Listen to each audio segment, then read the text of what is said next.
Hey Leo, welcome to Catalyst Energies and welcome to your weekly astrology forecast for the week of January 9th, 2022 to our Cancer full moon on the 17th of January, 2022. So welcome back everyone, and welcome if you're new to this channel. My name is Dee. Thank you for joining me, and I am so grateful that you're here. Leo, this is for Leo rising, Leo moon, Leo sun, and if you know your progressed chart, I would even go so far as to say, if you have a Leo ascendant in your progressions as well, this is going to be relevant. So the general astrology for this week is already posted. You can access it through YouTube by clicking on the link at the end of this video. It is on BitChute. You just have to scroll down and find the report for the second lunar quarter and the Cancer full moon for 2022, January 2022. And that goes over these transits in much more detail as a general set of themes. This report and this forecast is really to look at the areas of life that these major transits through this week are going to likely impact. So for the Leo person, what we're seeing here is, okay, the 9th was Sunday. I am recording this on Monday. We're really leading up to this full moon, so we can still kind of have a retrospective of the weekend and the beginning of this lunar quarter, which has our first quarter moon in Aries, right? A fire sign in a square to the sun in Capricorn, which is the 6th house for Leo. We have Mars, the ruler of Aries, actually, as this incredible outlet as a trine to the Aries moon. At the same time, it's squaring the sun. So these squares are like opportunities to lean into and kind of harness the energy that is created as a result of the friction or the nature of these 90-degree angles, right? Where things are going in different trajectories and meeting and having a very distinct connection that oftentimes is really troubling and challenging and also allows us to really grow. So and first quarter, third quarter, the quarter moons are always a crisis point. And for the first quarter, it's usually a crisis in what are we going to do, right? Because what we are focusing on, what has our awareness and our attention, as the sun represents that, especially with Venus coming right off of the conjunction with the sun over the weekend, is much more about the collective institutional activities and structures, right? And how we're all participating in them, and we're kind of, just one part of a much larger process that is unfolding energetically. But this moon in Aries, as much as it was a square, and it was a square to the sun, there is a part of us that we all felt over the weekend with this square, especially, which was the spark within us, the spark of divinity within us that is really where our desire to be compassionate human beings is coming from. It's not coming from anything we do. It's not coming from anything that we are given or accumulate or even consciously become aware of. It's so embedded in our very birthright as beings here and children of the universe that this particular quarter moon was very important to have a subtle but also very sensitive with the moon here in Aries connection too, and a sensitivity to who we each individually are. So you see right away that this square to the sun, where Leo people have been for years now with Pluto moving through Capricorn, depending on where your cusps are, you have to really know your natal chart to see how this is really affecting you directly and individually. But as a general rule here, the Leo person over the last many years as Pluto's been in Capricorn has been experiencing a destructive phase, setting the groundwork for metamorphosis in your works, right? What you're doing on a daily basis, your routines, your habits, your practices, your service, right? The 6th house is where we do the work on ourselves. We go into our own inner landscape and work on ourselves in a very material way, putting things where they belong, being meticulous, being disciplined, right? Consistent, because we offer this person up into our binding agreements and committed relationships, which is the 7th house. So first off, there is a sense of, like I said, subtle and sensitive feeling in the realm of meaning for the Leo person. And with Chiron, that's been here for a little while now, and making a sextile to Mercury before Mercury stations retrograde this week, there has been just a real struggle, I think, for the Leo person around the meaning that they derive from the collective paradigms, the belief systems, the understanding.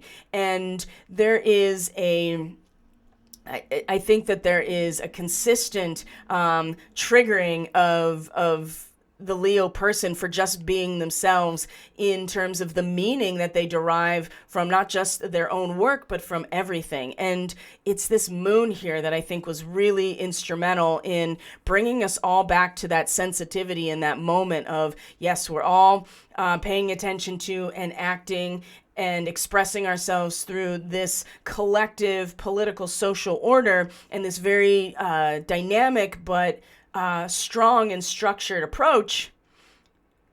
In terms of the individual, Leo, you as an individual are focusing this energy on what you are doing within yourself, within your time, within your day. What are your works?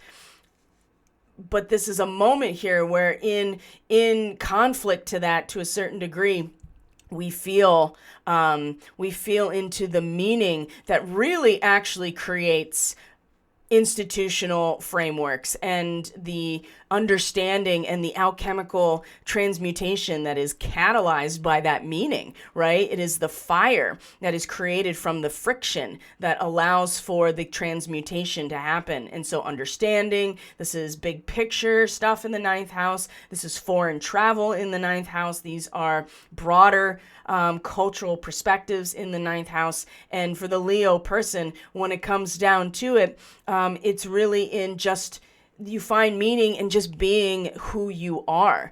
And that seems to be a real sticking point, I think, for Leo people in general, and keep getting kind of like triggered back into, well, if I'm just myself and that's where the meaning comes from, what am I actually, how does that fit into, the real work that I'm doing on myself to discipline myself, to become a leader in some ways, and certainly to harness real power.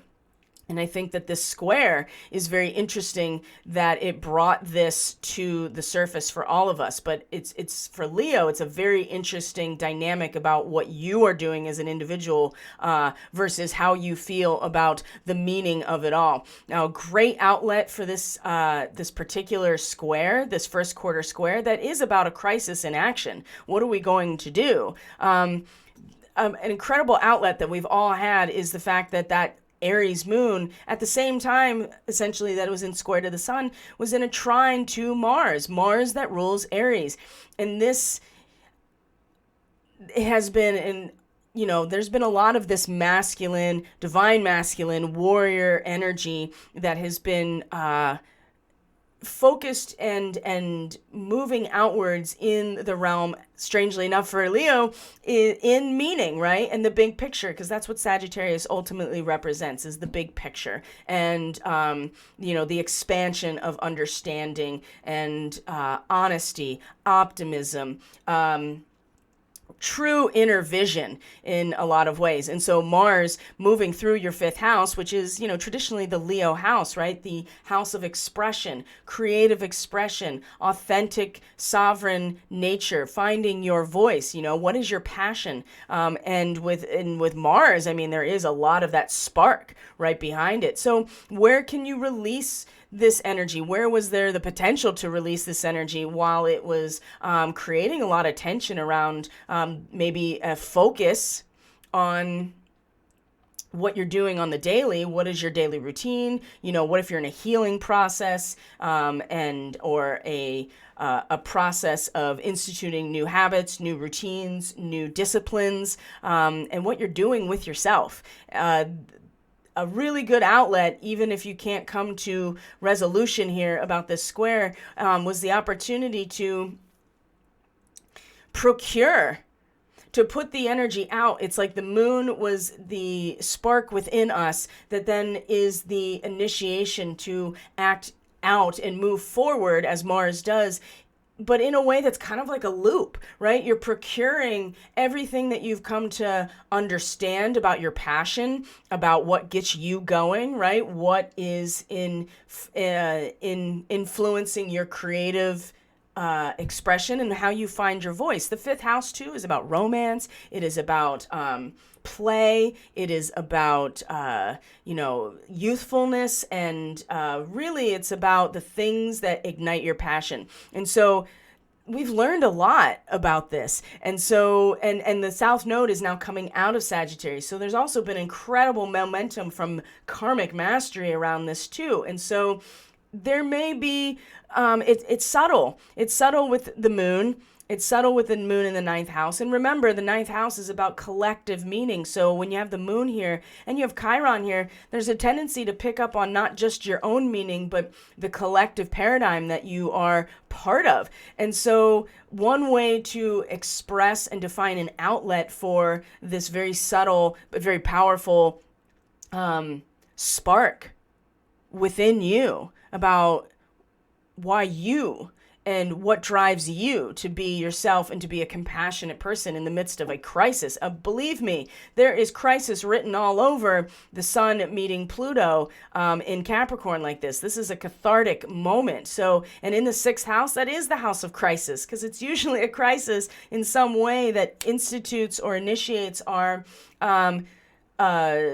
work on ourselves. So there, it is coming, and it will, I think it will impact Leos at a very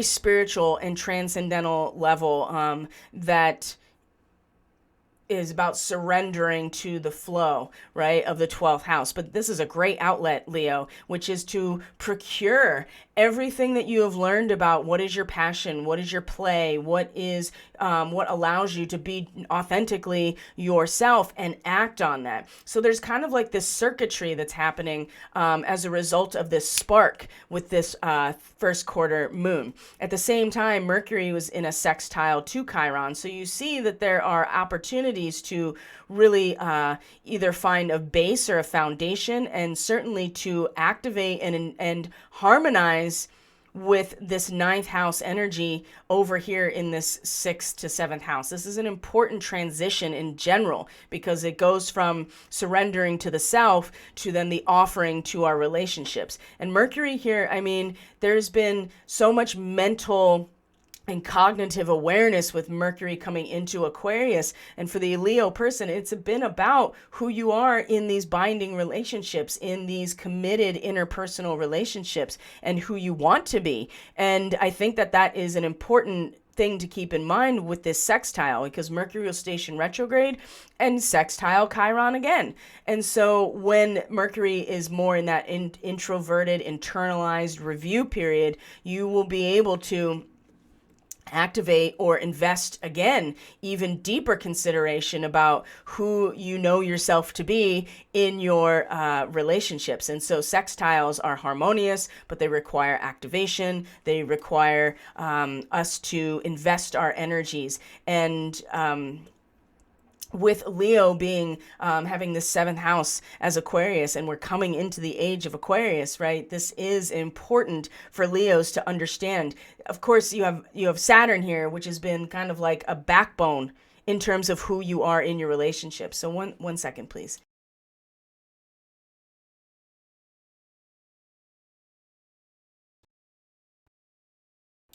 Thank you. I didn't want to cough right in your ear, Leo. So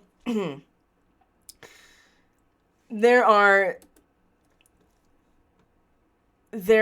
wounds of self. There's shame and guilt about deriving meaning by just being yourself, that is going to, I think, really find some resolution, or certainly activate a healing moment with just the mental acuity of knowing who you are in your relationships. And of course, Saturn is there So Saturn is the backbone, right? It's unyielding. It is like an instrument that shows you where it's all going, right? Based on causal factors. So that is pretty powerful. This is the beginning of this lunar quarter. So if we move forward to the 10th, which is the day I am recording this, we're going to see that right away, all of this is put into play as a challenge because Mars moves into now a square with Neptune in Pisces. So Leo, let's talk about this for a minute because Neptune has been in Pisces for years now.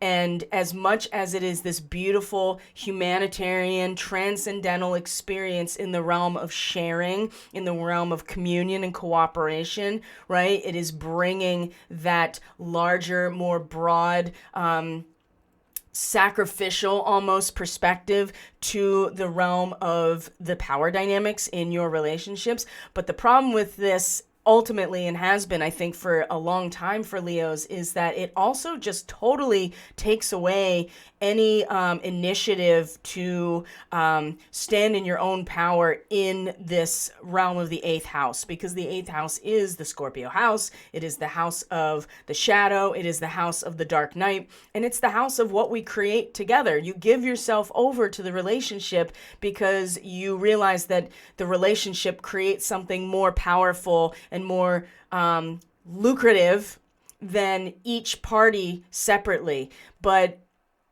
And Leo can really have been giving themselves completely to this space without even like realizing that they haven't actually been holding their own. It's very passive in the 8th house. And Leo people are not meant to be passive people. Now, this is a natural placement of the 8th house with the Leo rising, which is Pisces. And now that Jupiter is here, there is some management and some advocacy and a sense of like leadership that's coming into this realm that is so desperately needed for the Leo person, I think, to really stand in that power. And yes, Saturn has been here, but it doesn't move. It's unyielding. And sometimes it's a little bit too paternal or doesn't have any flexibility here. And when you're talking about Aquarius, it's like a laser beam.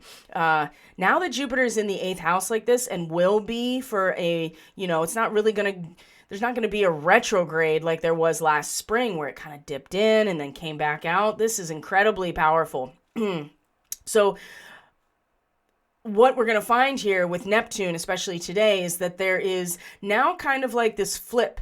So while the Sun and Mars were having this relationship with the Moon in Aries, right? The sensitivity and this really subtle feeling about the spark of our divinity that really leads us to actualize who we are in a compassionate and loving way, to transform life, which is us, into love. That is so basic. Now there is kind of a flipping with Neptune, because this is way more diffused, right? It's way more diffused and broad and no boundaries, right? But now it's kind of flipped around where Mars is in a square to that. So as much as we understand, and we've procured a lot of understanding, and for the Leo, it's been in, who they authentically are in expression, right? What they're finding, their passion, their romance, their joy, and acting on it. The minute that Mars wants to act on it in terms of, I see where I'm going and I'm going to act in accordance with that, it immediately comes into this square with Neptune, because Neptune is dissolving and diffusing everything about the Leo person into the realm of the power dynamics, right? That there's no boundary here. And that it's very difficult to find a sense of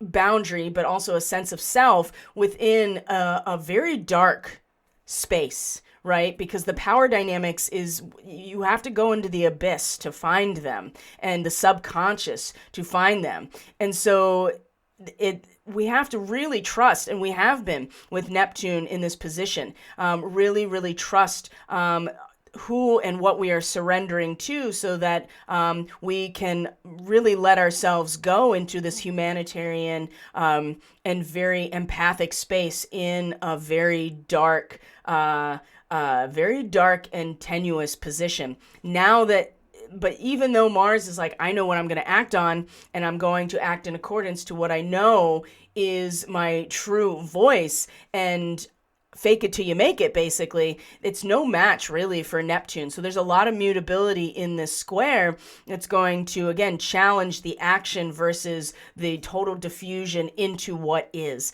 and into a much broader, much more spiritual, much more mystical experience.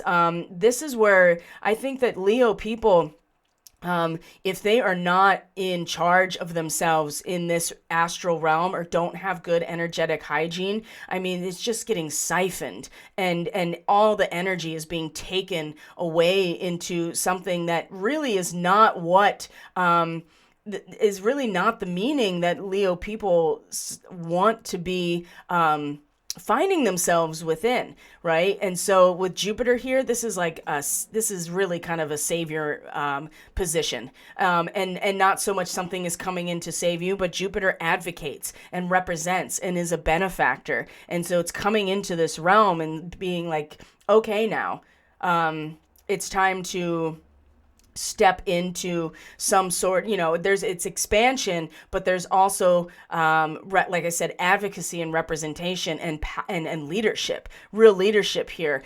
This is able to manage this space when there had been no management at all, just totally diffused into the realm of power dynamics in these relationships. So the thing is a sextile. So Mars may be squaring that, but again, you harness the power from that square, and then you invest it into, into this focus. Remember, this is your ruling planet, Leo. Right? The sun is the chart ruler for a Leo rising. This is really so much a part of who you are, Leo. So you want to express yourself and find your authentic voice just naturally. And in the realm of what you're doing with that on a daily basis, you're going to come to this realization here, I would say, with this sextile. Yeah, you want to act on your own joy, but you take the power of that, and you take the diffused humanitarian aspect of Neptune in your 8th house,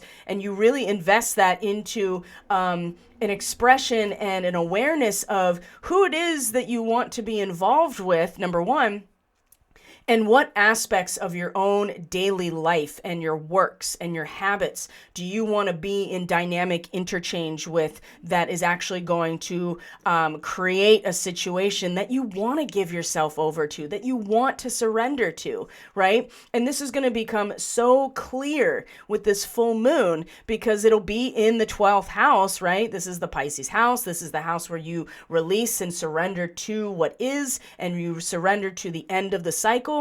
You're going to see and feel very much with the moon in Cancer, the deep inner sensitivity to a very cathartic expression here in terms of what you are doing to master yourself, Leo. So if, like I said, this requires some very strong astral and energetic hygiene not to get lost here, and to be, taken over by propaganda, being taken over by any type of false idol. And with Jupiter here, it can go either way, but let's take it on the side of like, this is your advocate and this is your representative stepping into this space going, okay, it's time to stand in some sort of authority and power in this realm, so that you are not just taken over. This is really very strong for the Leo person, more than other people. There's something profoundly there's just something so profound about these activations, and this is a very Lyran activation.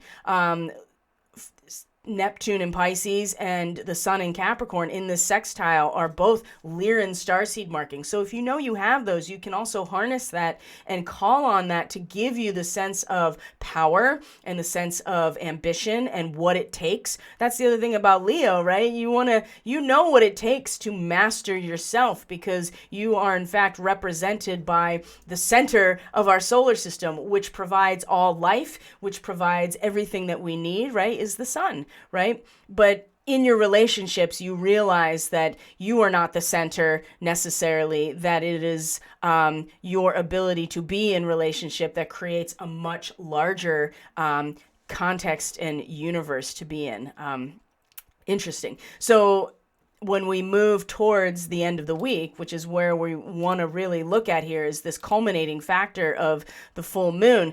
There is, like I said, here it is in the 12th house. You have these two coming together in this incredibly cathartic moment. The nodes are shifting into your houses of power, right? Into your 10th and 4th house. And so Uranus has been shifting the landscape of your career and what you're here to really do in order to really wake you up to what that is. And then the karmic journey that we're all going on is going to be so focused in your area of mission that getting to this cathartic moment and really coming to release what it is that has defined your ability to master yourself is very much changing. And are you emotionally capable in the realm of the woo, so to speak, to maintain your emotional security as this aspect is being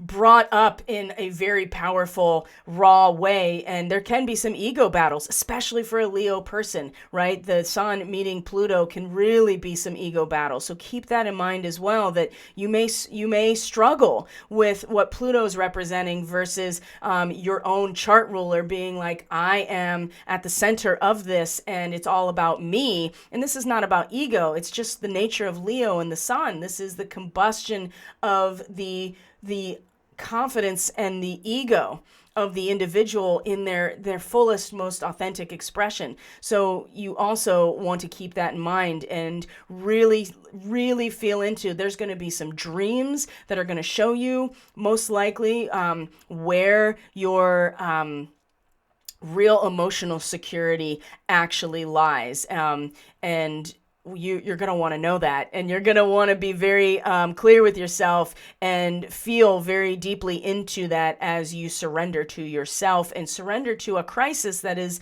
really cathartic. Okay. So the other thing I want to bring up is that Lilith at the beginning of the week. So this is the 17th here, but Lilith, you can see here, number one is in a square as well to Neptune, but what it was is in a direct trine to Saturn. If you go back here, right, you're going to see, and even go back a day to the 9th, you'll see that Black Moon Lilith in Gemini, one of the last things in Gemini, is in a trine directly to Saturn. So this is where I think Leo, it's not so much you want to sit back and be complacent or apathetic. Just know that there are things that are going to present themselves and really emerge from very deep places within the social context and the transcendental spiritual context of the whole that are going to come out. And there's something very stabilizing with Saturn in your 7th house as that air trine to Black Moon Lilith that is going to allow for whatever needs to surface and what you need to express about the social organism as a whole and the society you're part of really needs to come forward. And it probably did, right? It probably already did with this trine. And so as we, like I said, when we move to the end of this lunar quarter and move towards the full moon, you're going to see that Lilith then comes into a square with Neptune at that same place that Mars, right? So there is kind of delayed T-square in some ways. But again, what are we looking at here? 21 degrees of Gemini is very tumultuous, a tumultuous labor demonstration. Again, there's something very powerful and primal, Leo, that is going to surface in your social setting as a whole that needs to be heard, that is going to really challenge and cause a lot of friction with this much more humanitarian, I just want everybody to get what they need, and I will just dissolve myself entirely into the realm of the communion and the sharing for the sake of the larger whole here. But there is something that is going to stop that in its tracks, and it's going to be something very tumultuous, something very necessary, that's balancing power in your society as a whole. So again, you can see all kinds of cathartic, incredible moments for the Leo person that are really going to challenge specifically your own spiritual, emotional security, right? As things are changing, and specifically as there is catharsis and metamorphosis initiated at a really big level in your daily activities, your works, your health, your healing process, right? What are you doing on a daily basis? So keep that in mind, that like there may be actual real changes in your daily life that are going to come about as a result of the end of this week, that are brought out by these really primal and self-preserving expressions in society as a whole. And Leo, as long as you know that you are going to be able to hold your own emotionally in the midst of the woo, so to speak, you're going to be fine. You're going to be fine, but it's very intense. So, I went over a little bit. You got a little bit of extra, Leo. Clearly, you need some extra input during this time, so I'm happy to provide it. So, thank you so much for being here. I truly appreciate each and every one of you. If you are interested in a reading or energy work to support your process, you can follow the links in the description box below. You can join us on Telegram for the consistent engagement, of course, and you can stick around till the end of this video and you'll get some more information on how to support this work, how to get to the website, and how to just be more involved. So thank you so much, Leo. I truly appreciate each and every one of you. I'll see you on the next video. Our new moon in Aquarius, right? You're going to have a new moon in your 7th house. So the 6th house time is really important because you want to be able to initiate and set intentions in terms of who you are in these binding agreements come February when we have our Aquarian new moon. So take care, Leo, and I'll see you next time. Bye.